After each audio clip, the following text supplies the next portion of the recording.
In this lesson, we're going to be talking about being an expert witness and what it means to be an expert witness and some of the expectations that come with being an expert witness. So, first of all, what is a forensic expert witness? Well, an expert witness, and particularly a forensic expert witness, is somebody who is an expert in a particular field or knows a lot about a particular field. And this is somebody who would be providing evidence or testimony in the course of a court proceeding. If you remember from other lessons, forensic actually means relating to a court or a court proceeding.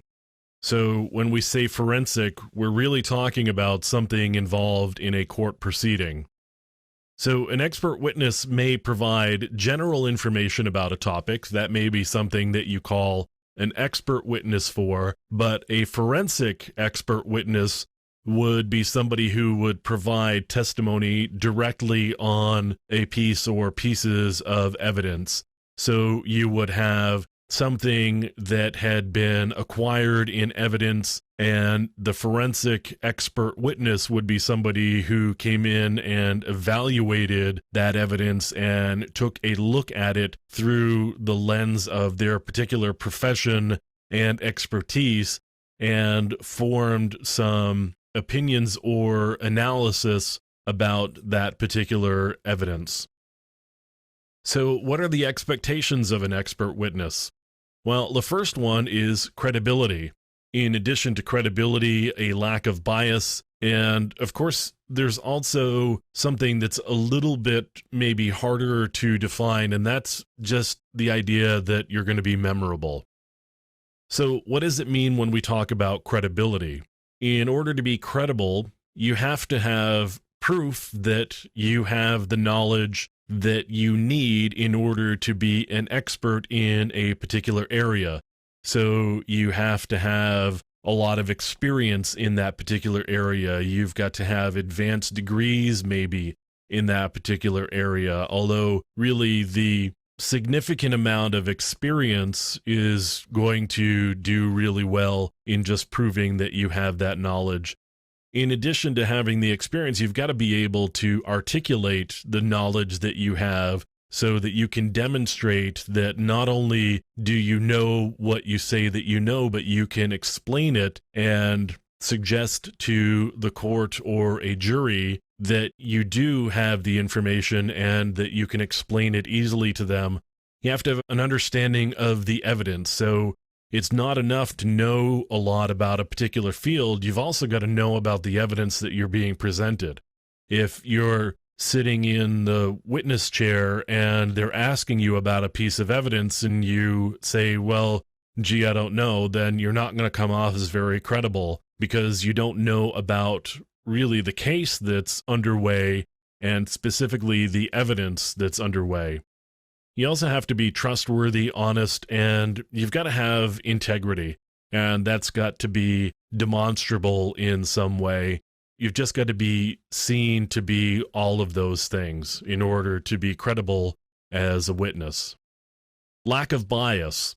Jurors are going to toss evidence out if a witness appears to be biased. They're going to discount it. They're going to discredit it. They're just not going to pay attention to it as they get to the point where they're going through deliberations about it. It's just not going to factor into what they're reviewing as part of the case if the witness appears to be biased. That's just the way humans are, because they're going to assume that you've got some agenda that you are trying to move forward. Now, bias can come from appearance of a lack of knowledge. So if you appear not to have the knowledge that you need, then that can show a bias as well.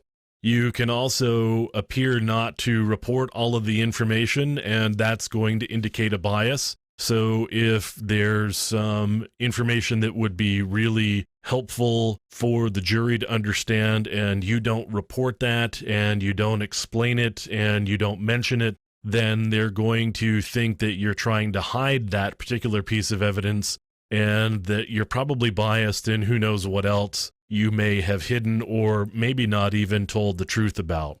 So a lack of bias is really important. You have to appear to be completely unbiased and just somebody who's there to help move the court case forward in the trying of fact in order to come to a verdict or to find the facts of the case. You want to be memorable.